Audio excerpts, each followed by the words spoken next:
இப்ப என்ன, 25 வருஷமா நினைக்க கூட தகுதியில்லாத ஒருதன் கொடுத்த வலியையும் வேதனையையும் கடந்து வர முடியாம தவிக்கிறா. அதை மறக்க முடியாம தெரிஞ்சவங்களையெல்லாம் கண்டு ஓடி ஒளியிறா. நீ யாரை கண்டு பயப்படணும்? சொல்ல போனா அவங்க தான் உன்னை பார்த்து பயந்து சாகணும், வெக்கப்பட்டு ஓடி ஒளியணும்.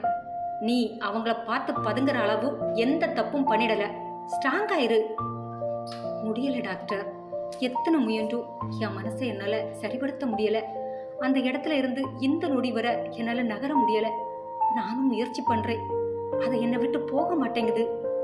காலம் ஒரு சிறந்த மருந்துன்னு சொல்லுவாங்க, ஆனா அந்த காலம் கூட உன்னை மாத்தலையே கல்பனா.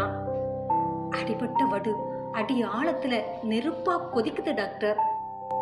கல்பனாவின் இந்த வலிக்கு காரணம் யார் தெரிஞ்சுக்க விரும்புனா, அமேசான்ல நான் இப்ப போட்டிருக்கிற வானில் பறந்த ஒற்றை பறவை நாவலை கேளுங்க.